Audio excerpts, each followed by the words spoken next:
La confrérie des Louves de Florence Rhodes aux éditions du Caïman. Dimanche.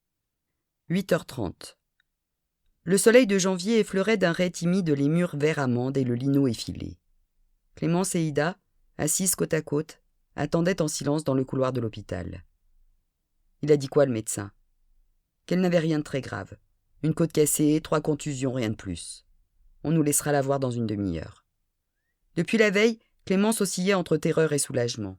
Elle avait d'abord cru que Manon avait tué Édouard, seulement pour apprendre plus tard dans la soirée que ce n'était pas elle, mais Georges Hermann qui avait porté le coup fatal.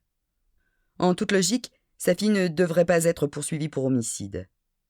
Il y avait même peu de chances que son agression envers le restaurateur lui vaille d'être inquiétée. Édouard avait affronté pire ce soir-là. Restait le numéro d'équilibriste de la veille sur le toit des Schaeffer. Elle avait gazé et séquestré Denise avant de menacer de la précipiter du haut de l'immeuble. Clémence soupira.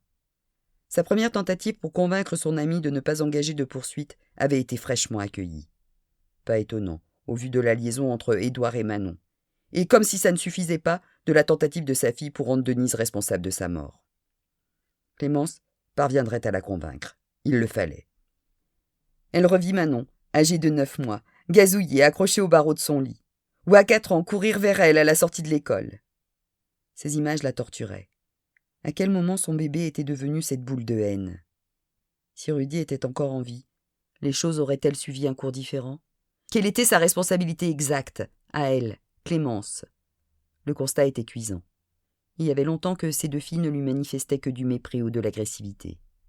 L'une d'elles avait torturé un homme et kidnappé sa femme. Aucun doute, elle avait dû foirer quelque chose dans son parcours de mère. « Qu'est-ce qui va se passer maintenant » demanda Ida, levant la tête. « Elle va comparaître demain devant le juge pour enfants, » lui répondit sa mère. C'est lui qui statuera sur son sort. « Édouard était un salaud » clama la jeune fille. Aux yeux de la loi, ça ne donnait pas le droit de l'agresser, ni d'essayer de pousser Denise du 7e étage. « J'ai peur » ajouta Ida après un moment.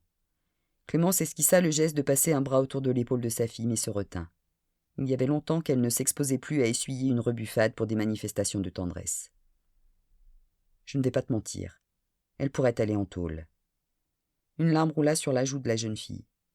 Clémence l'essuya du pouce. « Je voudrais te dire que ça va aller, Ida. Je voudrais vraiment, je te jure. Si Rudy était là, ce n'est pas le cas, hélas. Lui, il aurait... » Un silence entérina le reproche sous-jacent. Clémence y était faite depuis le temps. N'empêche, au plus profond, ça portait toujours. Après un moment, Ida ajouta. « Mais toi, tu es là. Sapé comme un sac pour ne pas changer, mais bon, tu es là. Dis donc, c'est vrai que tu étais allé trouver les flics pour t'accuser à la place de Manon?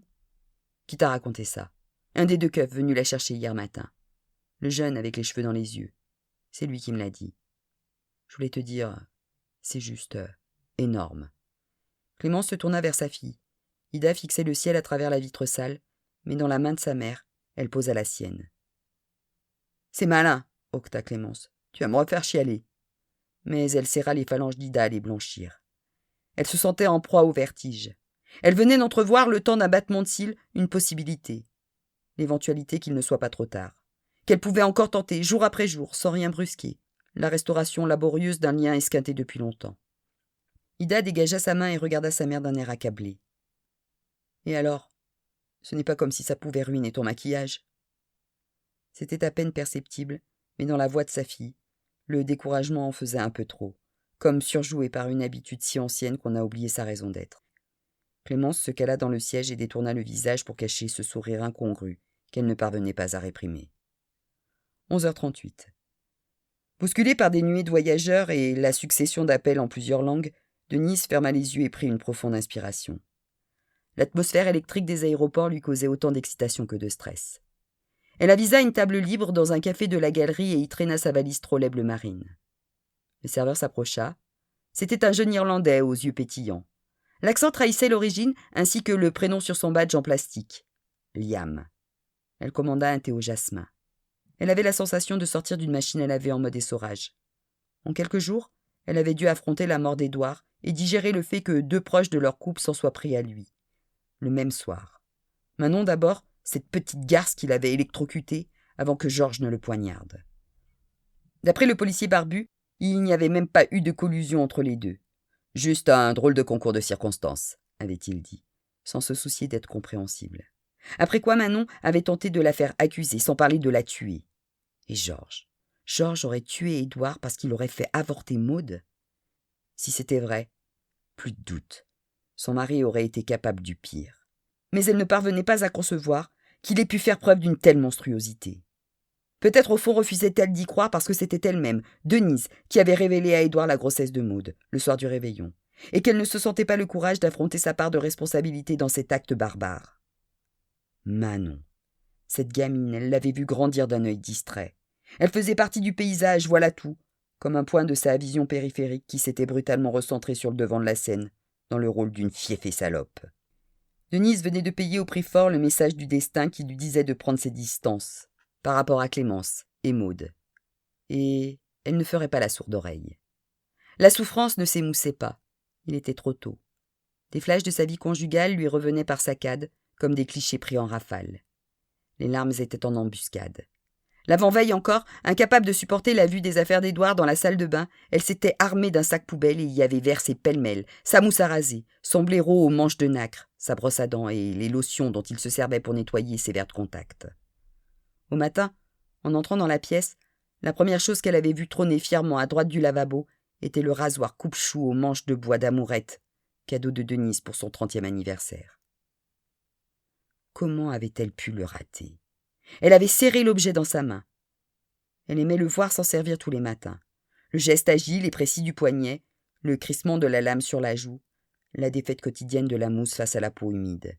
Et toujours à la fin, le regard étonné dans le miroir qui ne comprenait pas sa fascination pour un acte aussi banal. Un mur de larmes avait brouillé sa vue. Le dos arc-bouté à la paroi, elle avait senti ses jambes faiblir et s'était laissée glisser au sol. De frustration, elle avait jeté le rasoir dans la douche. Mais sous la peine compacte, sourdait discrètement un sentiment diffus que la culpabilité, toute la semaine, lui avait interdit de nommer. Elle en avait eu la révélation en déballant un pot de Nutella. Son réflexe de regarder par-dessus son épaule en le rangeant sur l'étagère, comme une gamine prise en faute, l'avait atterrée. Et elle avait compris. Ce qui se mêlait à la peine, c'était du soulagement. Elle venait de passer 20 ans à s'efforcer de plaire à un homme aux standards très élevés. 20 ans qu'elle censurait ses envies, ses convictions et ses goûts. 20 ans qu'elle votait à droite, mangeait bio, portait des talons hauts et considérait la musique pop comme une erreur de jeunesse. 20 ans qu'elle gommait méthodiquement ce qu'elle était, pour mieux se fondre dans le moule étriqué de l'idéal d'Édouard. Il était mort. Elle ne savait pas si elle s'en remettrait un jour. Ce qu'elle savait, c'est qu'elle allait, non commencer à vivre, mais vivre sa vie à elle, au lieu de celle d'un autre par procuration. Le soir même, elle avait réservé sur Internet un billet d'avion pour le lendemain matin. Destination Vilnius. Le mot fleurait bon l'aventure, et Édouard avait toujours refusé de visiter les pays baltes. Elle s'était imaginée dans les villages de pêcheurs ou les châteaux médiévaux, et avait souri. Liam déjà revenait un plateau à la main. « Et un thé au jasmin, hein ?» « Vous savez quoi ? Je vais plutôt prendre une Corona. » Il n'y avait pas d'heure pour les braves. Elle chaussa ses écouteurs, programma Don't Stop Me Now de Queen sur son baladeur numérique et vérifia sur le tableau d'affichage que l'enregistrement de son vol n'avait pas encore commencé. 15h23. Merci, maître. Maude reposa le combiné. Georges avait tout avoué. Il avait passé la nuit derrière les barreaux et serait déféré au juge dès le lendemain. Elle attendit que le ronronnement de l'imprimante se soit tu et récupéra dans le bac sa lettre de démission. Elle la mit sous enveloppe, la timbra et la posa sur la console de l'entrée. De l'autre main, elle attrapa machinalement le courrier déposé le matin dans la boîte aux lettres. Maude pensait depuis longtemps que le quotidien avait érodé les sentiments nés au début de leur relation, qu'ils étaient devenus des amis ou des alliés, liés au pire par l'habitude, au mieux par une forte complicité intellectuelle. Elle s'était trompée du tout au tout. Elle en avait eu le pressentiment au cours de ces quelques semaines de grossesse. Elle n'aurait su dire avec exactitude si Georges était ému à la perspective de cette petite vie qui leur était accordée, ou s'il était heureux pour elle, ou un mélange des deux, mais une chose était certaine, elle avait retrouvé une vieille connaissance. L'homme qui, sur un coup de tête, 15 ans plus tôt, avait discrètement échangé leur passeport au terme d'un vol Sydney-Paris, afin de se donner un prétexte pour la recontacter. Leur mariage avait été globalement heureux. Bien sûr, le temps avait fait son œuvre et révélé la totale carence d'imagination et d'originalité de Georges, de même qu'une certaine lâcheté. Nul n'est parfait.